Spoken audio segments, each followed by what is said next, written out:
Así es, estamos listos en este ya 14 de julio de 2021, como les anunciábamos. Hoy vamos a conversar con el doctor Francisco Alaví, ministro de Salud, y es que la Asamblea Legislativa, pues a petición del Ejecutivo en este caso, decretó que durante 90 días están suspendidas las actividades que impliquen aglomeraciones de ciudadanos. Vamos a poner un poco de contexto para comenzar con la conversación de hoy.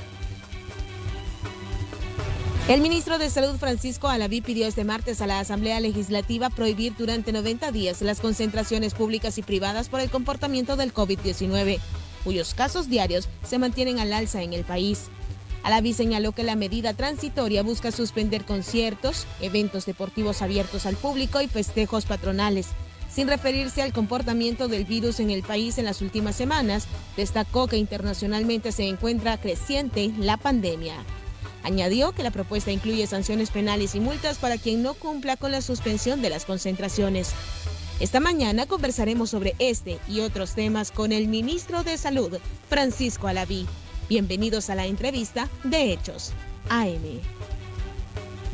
Así es, saludamos al doctor Francisco Alaví, ministro de Salud. Doctor, buenos días, un gusto que nos acompañe en esta mañana aquí en Hechos AM. Un placer poder estar acá, un placer siempre informar a la población desde tempranas horas sobre los recientes hechos ante el COVID-19 y cuáles son las medidas que se están tomando para ir apaleando y saliendo adelante ante el COVID-19. Doctor, definitivamente que es importante que pongamos un poco de contexto sobre la situación que está generando las medidas.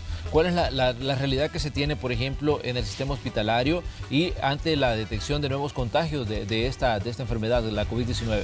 Sí, es muy importante el tener como el enfoque, el contexto, que es lo que está sucediendo y de esta manera no permitir también que se genere desinformación. Claro. ¿Y qué es lo que estamos observando? Estamos observando que hemos venido tanto a nivel internacional, a nivel regional, a nivel nacional, con una tendencia de casos importante en incremento. Esta tendencia de casos que se ha observado en el territorio ha sido a través de los diferentes municipios, a través de todo el territorio, no son específicamente en una sola zona del país o que tenga relación entre ellos, a tal punto que hemos observado cifras que pasaron de prácticamente tener 125 casos, 130 casos, a pasar a cifras y alcanzar arriba de los 238 casos. Eso es importante. Si bien es cierto, sí, no hemos llegado a un momento en el cual nos encontramos en 440, que fue lo más alto que en algún momento se vivió en la pandemia, el número que estamos observando es importante. Además, se ha observado cómo también en los diferentes áreas hospitalarias que aún de alguna manera tienen esa capacidad, y hago mención quizás al más importante de ellos, que es el Hospital El Salvador, ha pasado de tener un promedio de 300 a 400 pacientes a tener un promedio de 400 a 450 pacientes. Ha habido evidentemente un incremento y ese incremento nos activa alarmas que deben de tomar acciones epidemiológicas para que vaya en disminución esa cantidad de casos. Y hay algo muy importante. La cantidad de casos que observamos positivos, que son del día a día en las pruebas del PCR, que son los 238 que observamos, no quiere decir que estos 238 van a terminar en un hospital, claro, sino que un 20% de ellos va a requerir. Ahora bien, si observamos que la tendencia o el promedio de ingresos en el Hospital El Salvador pasó de entre 300 y 400 a estar arriba de los 450 casos, nos dice a nosotros, bueno, evidentemente ha habido una relación en la cual el 20% de una enfermedad sintomática, de una enfermedad que requiere tratamiento médico, ya se ha superado porque se ha incrementado la cantidad de casos que estaban ingresados en el área hospitalaria. Y eso evidentemente tiene que ver en relación a las recomendaciones que la organización ha emitido. Y la más importante es la de limitar la transmisión de persona a persona. ¿Qué doctor, genera esa transmisión? Exactamente, doctor, pero ¿qué es lo que está pasando? Nos hemos confiado, hemos relajado las disposiciones de bioseguridad, el uso de la mascarilla, el desinfectarnos las manos, nos hemos confiado porque muchos ya estamos vacunados. ¿Qué es lo que está ocurriendo, digamos? Porque vemos que a nivel internacional existe, digamos, un fenómeno y las autoridades de salud de algunos países atribuyen a que mucha gente no se ha vacunado, ya sea porque no quiere o porque simplemente no le interesa, digamos, someterse a recibir un fármaco de estos. Pero aquí en El Salvador, ¿qué es lo que está disparando los casos? Existen varias situaciones que están en paralelo. Primero, que es el hecho de que la población de alguna manera está relajando las medidas, y yo creo que eso es lo más importante. Debemos tener en cuenta de que al disminuir el cumplimiento de los protocolos de bioseguridad, evidentemente los contagios pueden incrementar porque hay mayor interacción. Pero otra parte muy importante que hay que tener en cuenta es el hecho de que existe ya apertura en los grupos etarios, pero todavía no todas las personas han asistido a su vacunación. Entonces ya tenemos dos factores: la disminución del cumplimiento de los protocolos y de alguna manera aquellas personas que todavía no han recibido su vacuna. También debemos de mencionar la gran capacidad que tiene este virus de estar generando cambios a nivel del territorio, en cada geografía, en cada etnia, y esto pues de alguna manera genera que esta transmisión pueda facilitarse. Y estos son los cambios que hemos observado a nivel internacional.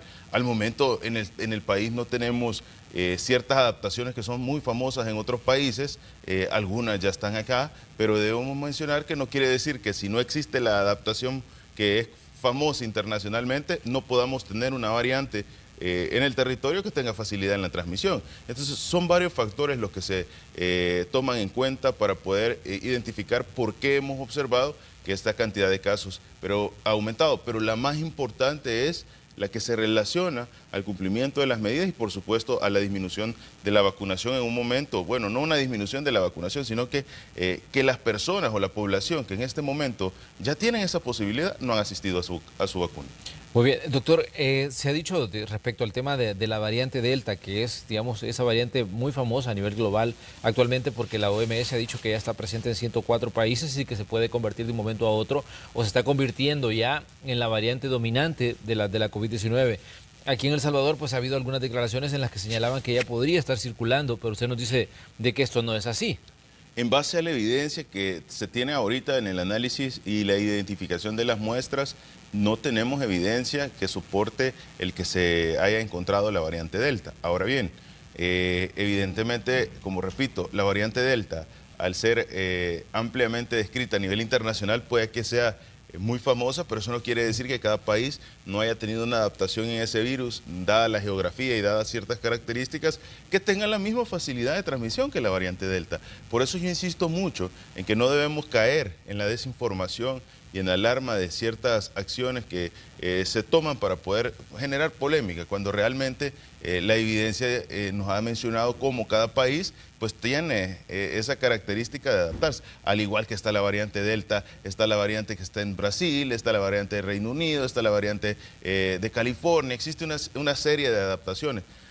Evidentemente esos países que han tenido una situación difícil o esos países que siempre han sido internacionalmente reconocidos, pues están en la mira de todos los medios de comunicación y la comunidad, y estas variantes suelen ser más reconocidas, aunque los propios países tengan adaptaciones que son igual o incluso hasta con situaciones más difíciles que las que actualmente estamos conociendo a nivel internacional. Otra de las situaciones, doctor, de las que se ha hablado mucho es el tema del hongo negro. Honduras ha reportado ya 3 muertes por este padecimiento, y también se decía que en El Salvador ya podría haber casos. Obviamente ustedes son los que manejan el sistema de salud y saben qué es lo que está pasando en los hospitales. ¿Han atendido algún caso de esto que se conoce como el hongo negro? Relacionado a COVID no en este tiempo, pero quiero hacer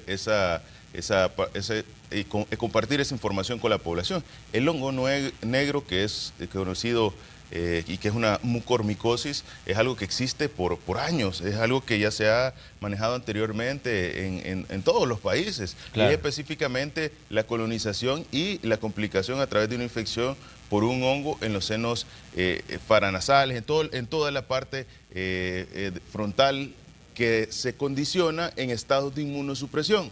Y se condiciona también en usos crónicos de oxígeno, esteroides, y que condicionan a que haya necrosis faciales, necrosis de las órbitas. Evidentemente es una situación bastante complicada para la salud de una persona, pero no debemos llegar a caer también en esa desinformación que este hongo negro es una nueva enfermedad que ha partido a causa del COVID-19, cuando no es así. Evidentemente el COVID-19 es una enfermedad que hace el requerimiento de uso de dosis altas de esteroide. Pacientes entran en inmunosupresión debido a toda la situación que conlleva esta enfermedad. Las altas concentraciones de oxígeno y todo este tipo de situaciones pueden favorecer a que esto suceda. En el territorio no se han identificado. Las medidas que se toman parten del identificar tempranamente y el abordar tempranamente esta situación. Existen protocolos para poder manejar todas este tipo de patologías ya en el territorio, adaptados a la pandemia del COVID, si el caso fuese que una de estas mucormicosis se tratara por COVID-19, pero darle la tranquilidad a la población que no podemos decir no va a suceder, pero sí le podemos decir tenemos preparado un protocolo para poder abordar y poder manejar si el caso fuese que se presentara una mucormicosis en el país. Doctor, hablamos del sistema hospitalario en general. ¿Qué tanto, digamos, es la situación o cómo es la situación desde la evaluación que hacen ustedes como autoridades de salud, la ocupación hospitalaria de pacientes con COVID-19?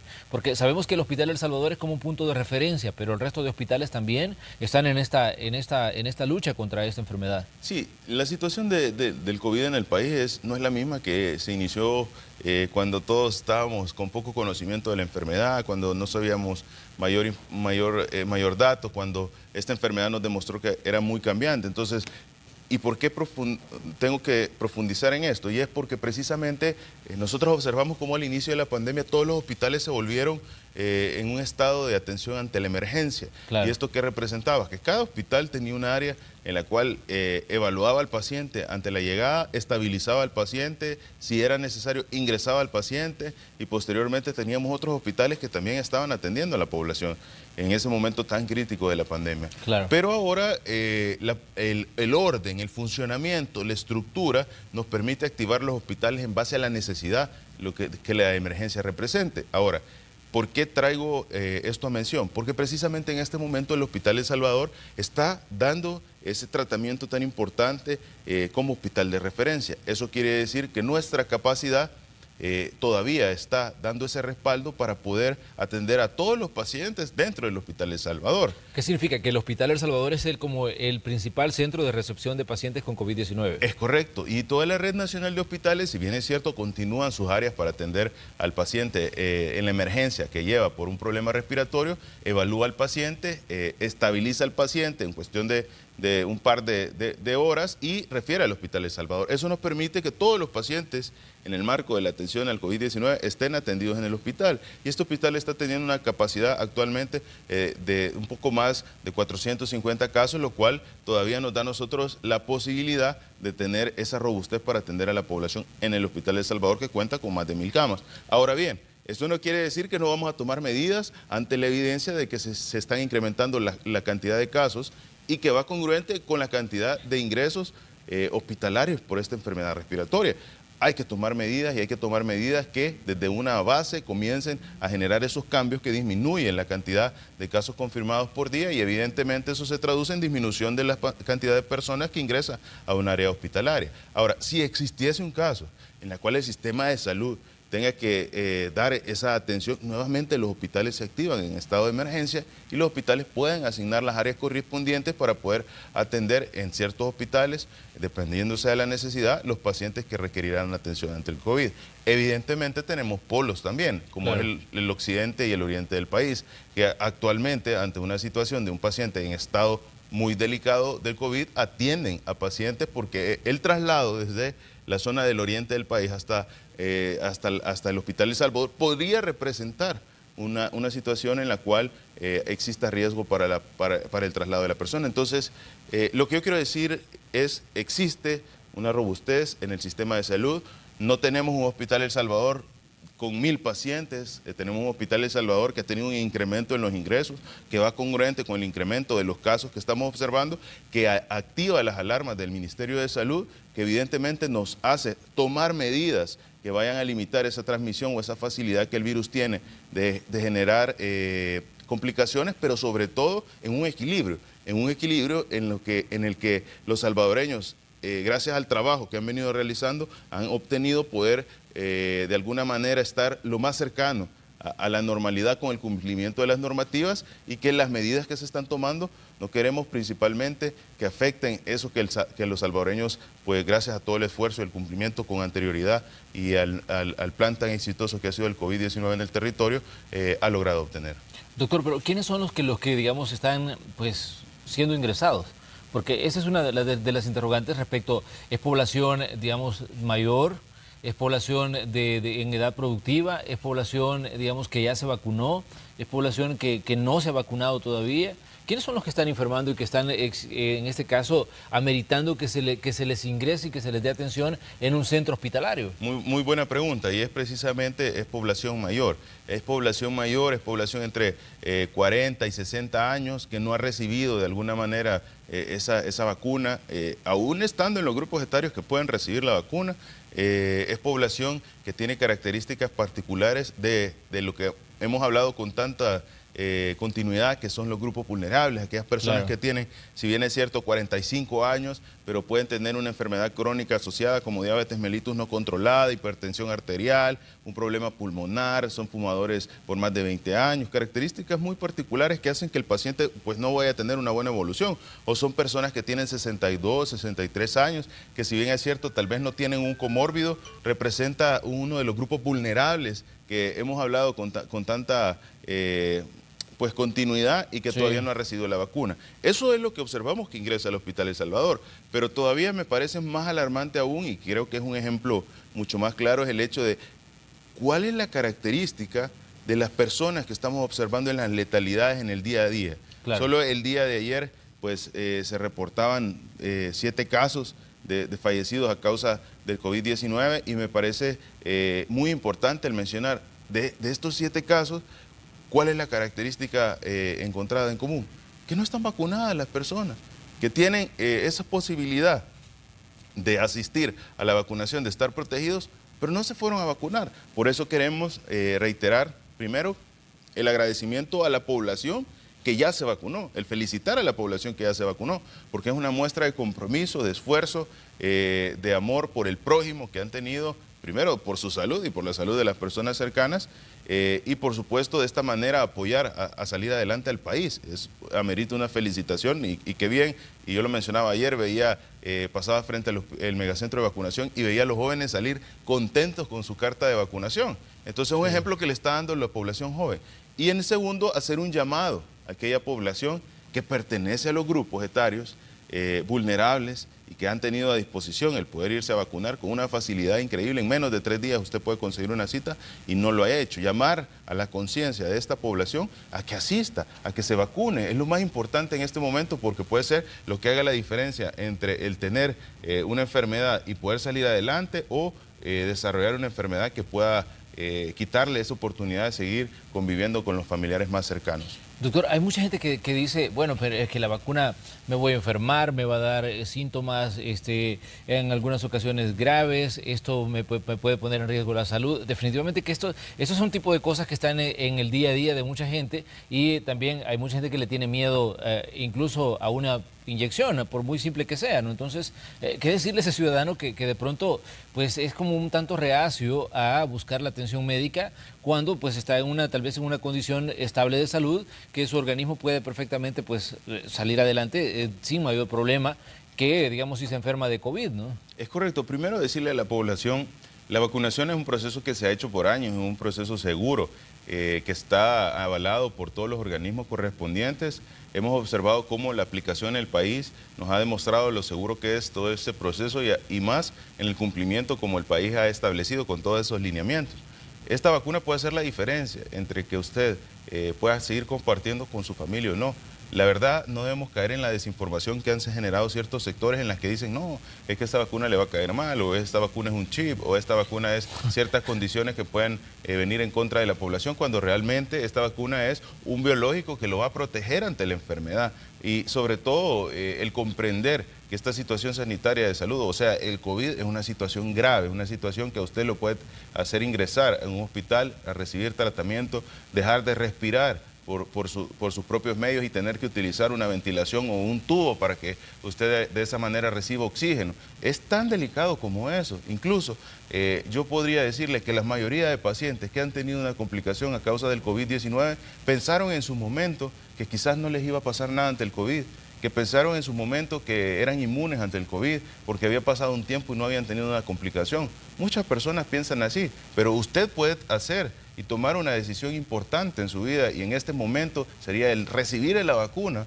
para que no forme parte de estas estadísticas, para que usted no esté en riesgo, y también seguir el cumplimiento de las medidas y los protocolos de bioseguridad.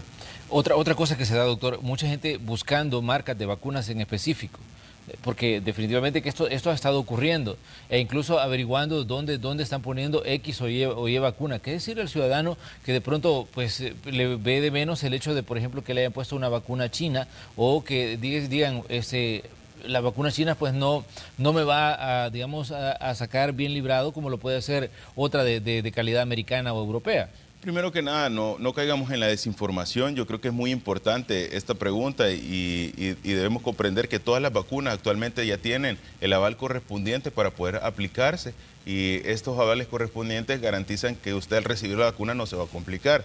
Si usted está esperando el recibir una vacuna en específico o no se ha decidido porque precisamente el lugar a donde usted quiere llegar o la vacuna que usted quiere colocarse no se ha podido colocar, esto lo puede poner en riesgo, le puede generar que debido a que no se inmunizó a tiempo usted pueda tener una complicación como una neumonía a causa del COVID-19.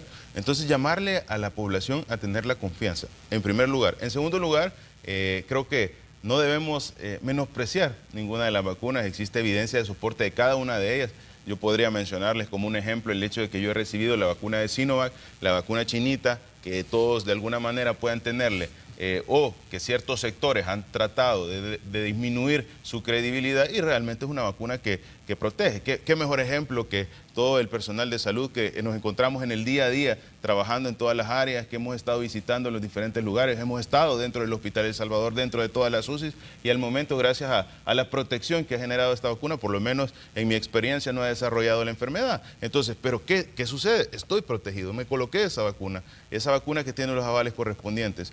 Aunque le traten de quitar credibilidad, y uso el ejemplo porque esa es la vacuna que yo recibí, la vacuna chinita, no he tenido ningún inconveniente. Entonces, eso es lo importante es que tengan su efecto. Ahora, que si se llama Pfizer, que si se llama Sinovac, que si se llama AstraZeneca, que si se llama Moderna, eso es una parte agregada y es una parte que debe estar, porque evidentemente una sola vacuna no puede dar cobertura a todo el mundo. Necesitamos muchas vacunas para poder tener todos un acceso a eso. El país tiene tiene 4 tipos diferentes de vacunas y todas protegen, todas cumplen las recomendaciones internacionales. Entonces, de esta manera ser muy prudentes al asistir al recibir esa vacuna, que es voluntaria, que es gratuita, que es universal y que existen múltiples facilidades para poder acceder. Y también un llamado a la conciencia a aquellos sectores, porque esta pregunta es muy importante.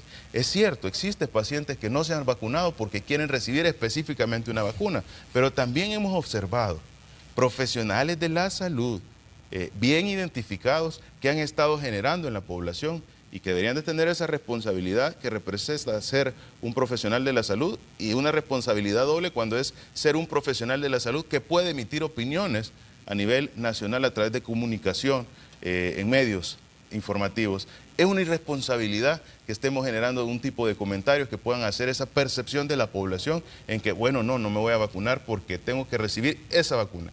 Ellos son responsables de varias complicaciones que la población hubiera podido tener, ¿verdad? Por hacer sugestivo ese tipo de comentarios, y que la población los condiciona a no recibir una vacuna que está a disposición por recibir aquella vacuna que en su conocimiento o en su evidencia o en sus decisiones muy personales han tratado de recomendar. Muy bien, vamos a hacer un espacio para comerciales, pero le recordamos, la Asamblea Legislativa pues aprobó un decreto que suspende durante 90 días actividades masivas. Vamos a hablar de esto cuando vengamos con el doctor Alaví, aprovechando que nos visita el ministro de Salud para conversar sobre estas situaciones y las medidas que se están tomando pues ante el incremento de casos de COVID-19, que es una realidad. Volvemos enseguida.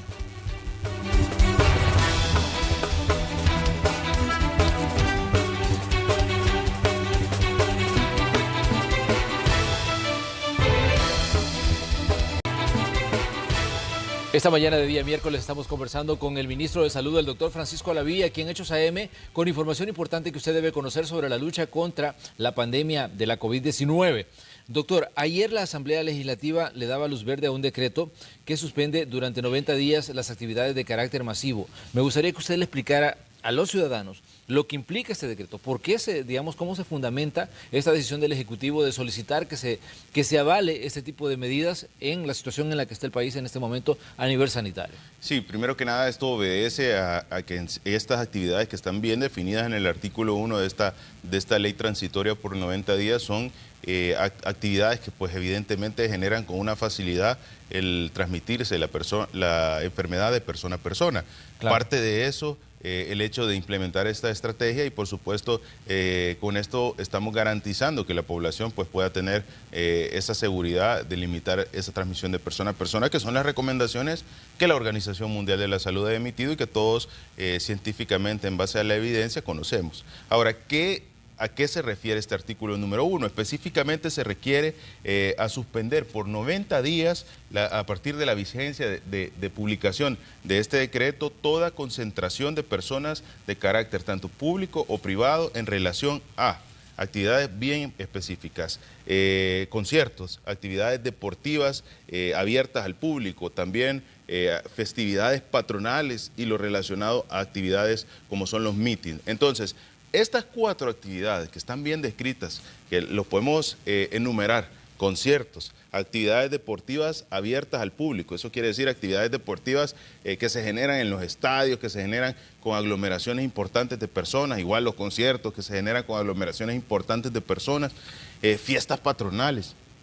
Yo sé que las fiestas patronales tradicionalmente es una parte importante que en las zonas tal vez de los municipios, en las zonas rurales también representan pues las fiestas esperadas todo el año. Claro. Son actividades que pueden generar aglomeraciones y que pueden facilitar esa transmisión y que de alguna manera nosotros podríamos evitar estas actividades y de esta manera disminuir esos posibles contagios que van a suceder.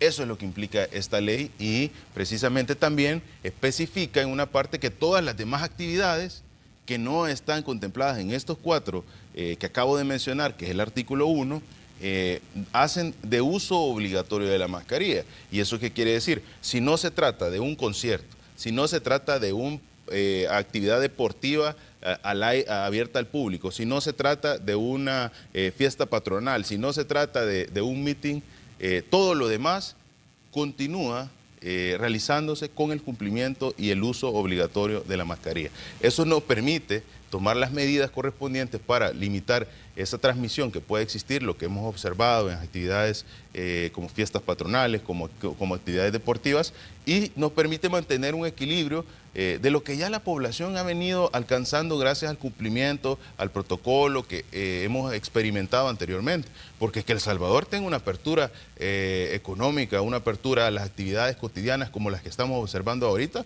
no es una coincidencia, es el resultado del trabajo de todas las acciones que la población tomó desde que iniciamos en el manejo de la pandemia. Ahora, sí, mantener un equilibrio es una parte fundamental, pero sobre todo el garantizar que la salud esté sobre todas las demás actividades del día a día. Doctor, los aforos permitidos en cuanto a actividades, porque mucha gente cuando usted da esta explicación puede decir, entonces puedo ir a la iglesia, puedo, digamos, hacer un cumpleaños, puedo hacer la boda, porque son los eventos más grandes los que están, digamos, en este caso restringidos. Pero ¿qué pasa con ese tipo de eventos donde hay, pues, también aglomeraciones en actividades de carácter social?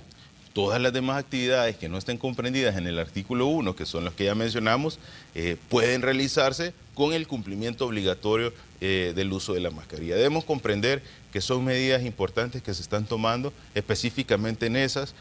Quiero reiterar, estamos tratando de mantener ese equilibrio, pero sobre todo de garantizarle la salud a la población y de generar la conciencia. Es que miren, no solo se trata de lo que una ley pueda decir, se trata de la conciencia de la población. Claro. Si yo cumplo las medidas de bioseguridad, si yo cumplo los protocolos de bioseguridad, si yo tengo la responsabilidad de cuidar mi salud y cuidar la salud de las personas cercanas, evidentemente vamos a ir saliendo adelante ante el COVID. Entonces, ¿qué es lo que se busca con esta ley? Primero, tomar las acciones correspondientes ante actividades que evidentemente generan una situación muy fácil de transmisión para la enfermedad. No es lo mismo una actividad deportiva donde nosotros pues podemos observar un estadio o un sitio donde se realiza un concierto o un lugar donde están haciendo unas actividades patronales que aglomera cantidades de personas, que un lugar donde se realiza una actividad o donde uno va a ingerir unos alimentos a un restaurante, que va con la familia, que es su clúster familiar, que toma las medidas correspondientes, que hay distanciamiento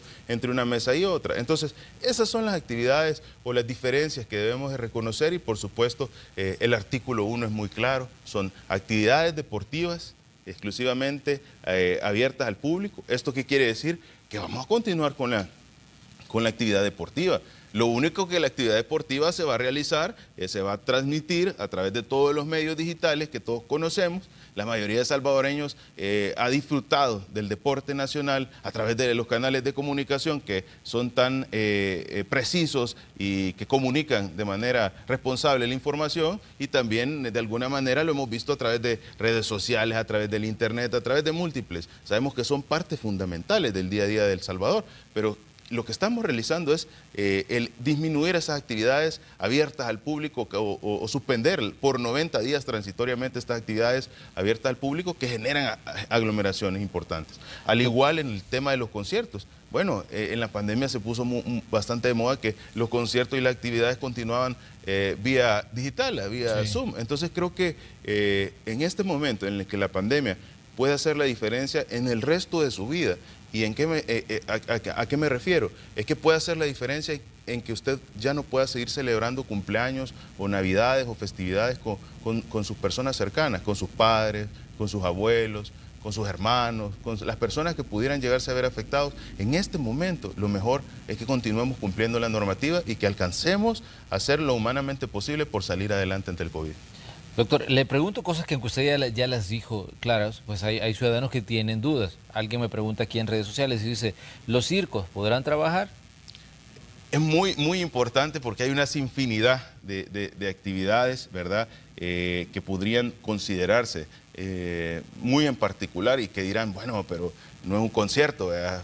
No es un concierto, sino que es un circo, pero evidentemente es una situación que es una actividad que de alguna manera no está incluida, que no es específica y que todos tenemos que hacer el uso responsable. Hay actividades que pueden considerarse desde lo más pequeño hasta lo más fundamental, hasta lo más grande, pero lo que debemos realizar siempre es partir de la especificidad que dice el artículo 1 y luego todo lo que no está en la especificidad que dice el artículo 1, utilizar la mascarilla. Para responderle a la pregunta, yo sé que hay muchas actividades que generan todos los artistas de nuestro país importantes, que son del sustento del día a día, claro. Y creo que es muy importante que al evidenciar que no corresponde a una de las partes del artículo número 1, sabemos que se van a realizar con todo el cumplimiento de la normativa y el uso obligatorio de la mascarilla. Doctor, ayer pues una de las interrogantes que surgía en medio de todo el debate que se genera cuando se anuncia este tipo de disposiciones era ¿por qué no se suspendieron actividades en bares, en discotecas y en lugares donde pues puede haber una posibilidad de contagio? Me imagino que eso es una situación que ustedes ya lo analizaron también. Correcto, es una situación que se analiza y es una situación que parte de muchos factores. Yo creo que debemos comprender que si bien es cierto existen actividades no esenciales, que yo he pedido a la población en reiteradas ocasiones que no las hagamos o que están a disposición de su decisión y que no representan, digamos, una actividad esencial, pueden seguirse de alguna manera realizando y no están contemplados en este artículo por razones muy particulares. Y es que la evidencia nos ha demostrado cómo aquellas actividades que generan este tipo de aglomeraciones, como las que están implícitas en el artículo 1, tienen una mayor facilidad de generar el crecimiento del COVID-19 se dé. Claro. Ahora, evidentemente tampoco podemos decir vamos a cerrar todas las actividades del territorio, porque la condición del país ante el incremento de casos pues nos permite a nosotros ir abordando, ir escalando en base a la medida que la población, y por supuesto no solo la población, sino que a la medida de que este virus pues va teniendo cambios en el día a día en el territorio. Hay un análisis completo, no solo de la región nacional, sino que de la región centroamericana, de la región internacional, de las actividades muy en particulares que son las que están a disposición y de eso parte el que sea la ley. Nosotros siempre vamos a buscar el beneficio de la población. El presidente Bukele desde un inicio ha tenido simplemente un objetivo fundamental y es que todo lo que se decida venga en beneficio de la población salvadoreña. Y a mí me llama la atención y muy curiosamente en este momento vemos a personas diciendo de ciertos sectores que ya todos conocemos, reclamando de que por qué tan poquitas medidas. Y hace un par de semanas decíamos que por qué no se tomaban medidas más importantes ante el control de COVID. Entonces, la desinformación, la infodemia, las ganas de tener alguna participación o incidencia de otra índole, incluso política, siempre van a existir, pero todos debemos de tener la confianza de que el objetivo fundamental que el presidente tiene, el objetivo fundamental que nos encargó el Ministerio de Salud, el objetivo fundamental que el Ministerio de Salud tiene desde su concepción, es salvaguardar la vida de la población salvadoreña. Como decíamos, doctor, hay una cantidad importante de opiniones que se generan siempre, sobre todo ante una situación como el de la COVID-19. Ayer algunas personas decían, esto es el punto de partida porque ya dentro de poco El Salvador va a entrar en una nueva cuarentena. Obviamente lo tenemos a usted acá, que es el encargado de manejar el tema salud y que le puede decir al ciudadano qué tan cierto puede ser esto o qué tan, digamos, alejados estamos de la realidad al lanzar un tipo de situaciones como esta, donde obviamente todo el mundo se preocupa porque sabe que las cuarentenas, como ya lo vimos, paraliza la actividad productiva del país y esto obviamente tiene una repercusión en la actividad, digamos, económica de cada ciudadano. Y no solo en la actividad económica, hay muchas otras actividades. Claro. Darle la tranquilidad a la población. No se trata esto de una fase previa a una cuarentena o que se va a cerrar el país. Esto no es así.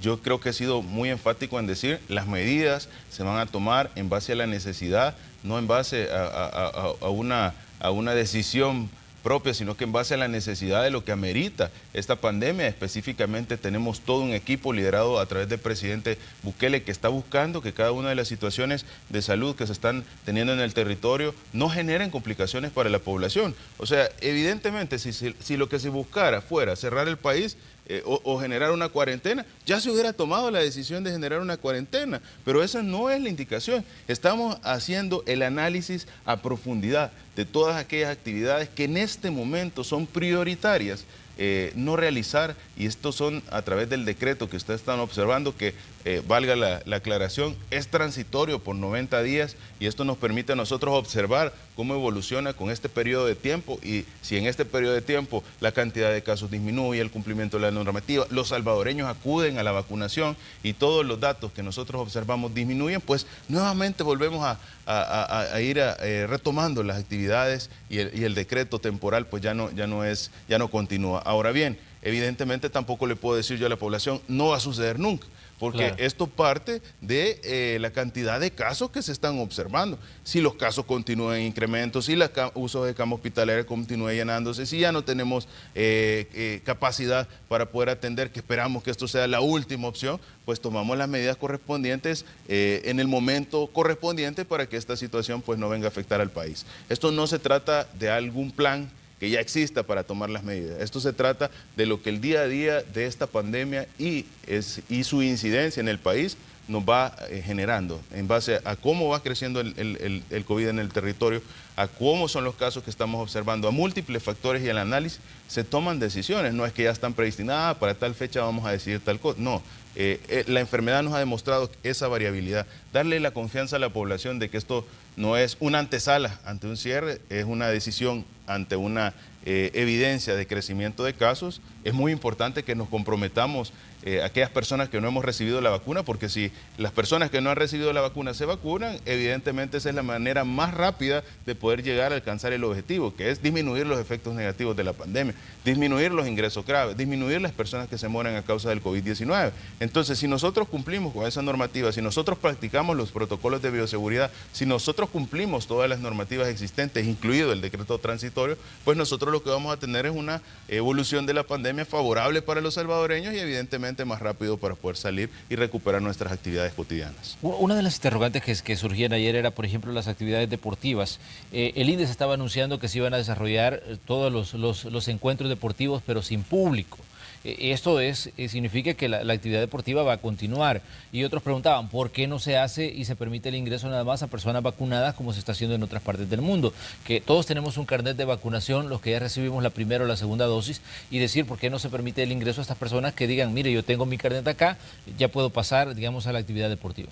Porque en la esencia de la actividad deportiva que se tiene, esto va a generar siempre ese contacto directo que se tiene entre persona y persona, y de alguna manera esto podría significar de alguna manera una situación adversa. Es muy buena la pregunta, porque dirá, bueno, pero si ya todos están vacunados, ¿cuál es el problema de que vayan a asistir? Sabemos que esta vacuna, y es muy importante, insisto, recalcar las felicitaciones a las personas que se han tomado ese tiempo, se han comprometido con irse a proteger y a vacunar, y así lo debemos de ver todas las personas y todos los medios de comunicación. Cada salvadoreño que asiste a un punto de vacunación es un salvadoreño que está contribuyendo con su salud y con la salud del país. Entonces, de esa manera debe verse cada persona vacunada. Sabemos que esta vacuna es muy segura para prevenir la enfermedad grave, es muy segura para prevenir una mortalidad, pero tiene un margen en la cual uno puede desarrollar la enfermedad de COVID-19 estando vacunado. Claro. Ahora, evidentemente, si uno tiene una situación de COVID estando vacunado, la posibilidad de una complicación es mínima. O sea, el COVID le da y usted prácticamente pasa asintomático o con una pequeña molestia, como que si fuera una gripe, digamos, de alguna manera, una influenza, una situación de la que ya hemos vivido anteriormente. Entonces, claro, no quiere decir que usted no va a asistir a recibir un tratamiento. Siempre es importante el asistir a un tratamiento. Pero a lo que vamos es que es muy importante que en la esencia de estas actividades que evidentemente pueden generar complicaciones, debamos cumplir esta ley transitoria por 90 días y de esta manera está protegida. La actividad deportiva es importante. La actividad deportiva en este momento, en que ha sido una situación tan difícil a nivel nacional, bueno, ya vamos a tener los 2 años de estar luchando contra esta pandemia, y definitivamente creo que todos a nivel nacional han tenido experiencias de dolor, experiencias de conocer a una persona que se ha visto afectada, y estas actividades deportivas le revuelven a la población la tranquilidad, la alegría del poder disfrutar de un partido de fútbol, del poder disfrutar de un partido de basquetbol o de los deportes que sean de su preferencia. Entonces creo que es muy importante el comprender del por qué, si bien es cierto, la actividad, la ley está específicamente concentrada a evitar lo que generan en el ámbito de la actividad deportiva una afección en relación al COVID-19, sin afectar lo que genera la actividad deportiva, ¿verdad?, para la población salvadoreña, en la alegría, en la vivencia, que son las medidas que son bien particulares, que es el de decretar, suspender por 90 días las actividades abiertas al público. O sea, la población va a poder seguir viendo sus partidos de fútbol, de básquetbol, a través de los diferentes medios de comunicación. Doctor, la disponibilidad de vacunas en El Salvador, ¿y qué tan cerca estamos de esa meta que se habían fijado ustedes como sistema de salud, el vacunar a 4,5 millones de salvadoreños? Muy importante, la disponibilidad continúa. Desde el 17 de febrero no hemos observado que hayan parado de llegar las vacunas. Estamos ya por alcanzar los 7 millones de dosis en el territorio. Y es un dato muy importante. ¿Por qué? Porque nos posiciona a un país que ha recibido, uno de los países que ha recibido la mayor cantidad de vacunas. Y eso es congruente no solo con el decir, es que es uno de los países que ha recibido más vacunas. No, ustedes pueden hacer una comparación fácil.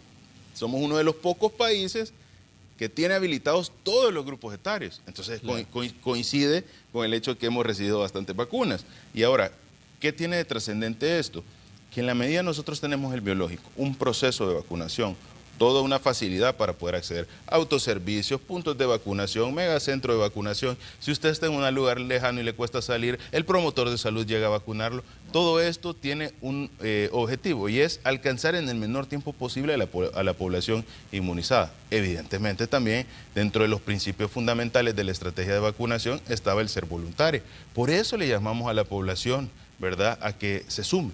Aquellas personas que todavía no han decidido acercarse a vacunar, por favor vacúnense. ¿Sí? La única manera de que usted pueda pues, estar seguro ante el COVID, poder salir adelante, poder estar con la tranquilidad de proteger a su familia, es que usted esté inmunizado a través de cualquiera de las formas que hemos mencionado ante el COVID-19. Doctor, la vacunación de menores es una situación que estaba, digamos, en debate. De hecho, en Estados Unidos ya se está vacunando a gente menores de 18 años.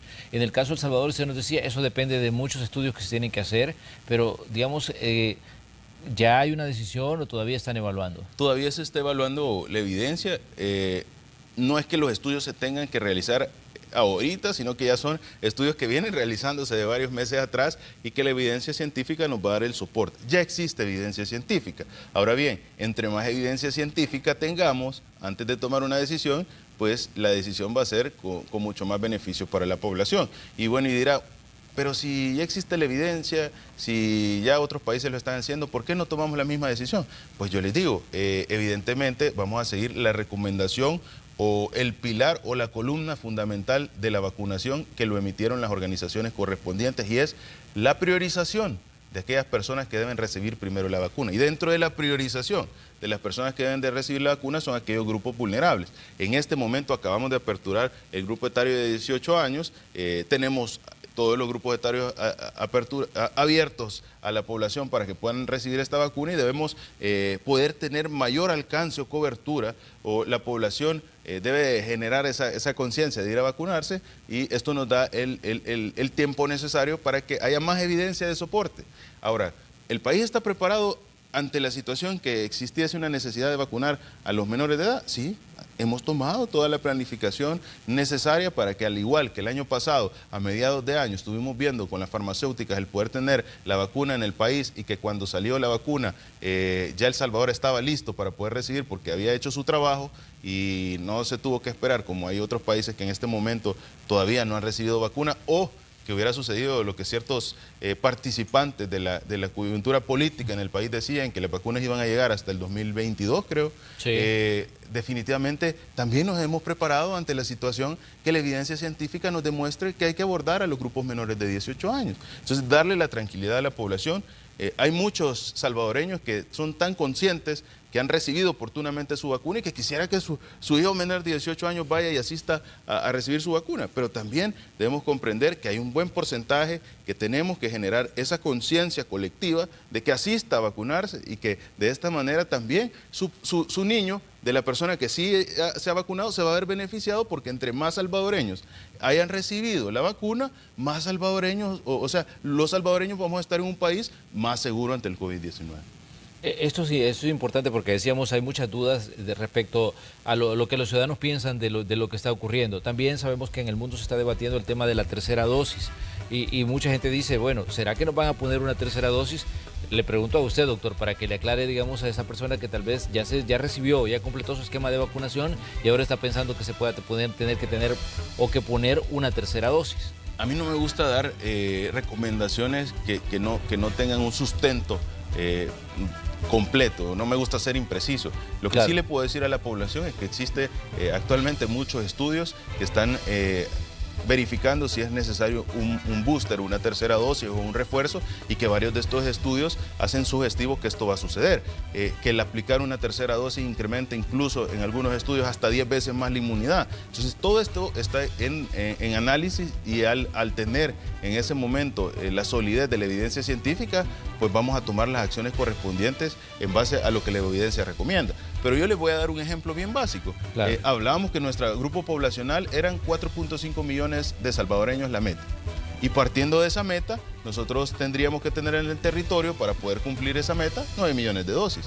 Claro. Pero El Salvador ya tiene adquirido más de 11.4 millones de dosis en el territorio, en acuerdos. Claro. ¿Eso qué quiere decir? Nosotros nos estamos adelantando al hecho de que en algún momento pueda ser necesario el tener que implementar otros grupos etarios o recibir un refuerzo.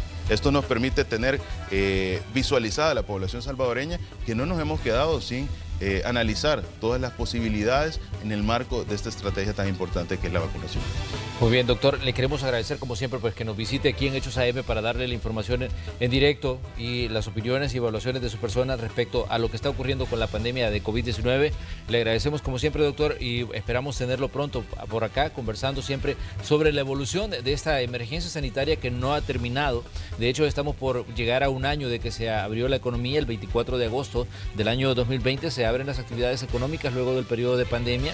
Está ya muy cerca, digamos, ese también 24 de agosto para para que se cumpla un año de que estamos desarrollando las actividades normales a nivel económico, y obviamente pues siempre es importante escuchar lo que dice en este caso la persona encargada de manejar el sistema de salud en El Salvador. Un placer poder estar acá y quiero robar un par de segundos, y es el hecho de que este día pues es el Día del Médico, y quiero felicitar a todos los profesionales de la salud, a todos los doctores que han estado batallando por la salud de la población, que tienen más de un año y medio en esta pandemia de estar pues al pendiente de cada uno de los salvadoreños, atendiéndolos, verificando, dándoles sus consultas, sus controles y todo lo necesario para poder salir adelante. Así que en este 14 de julio felicitar a todos los médicos en su día, y por supuesto que la población pues si tiene esa oportunidad de felicitar a un médico que está cercano, pues lo haga, que ha sido el respaldo de la población salvadoreña.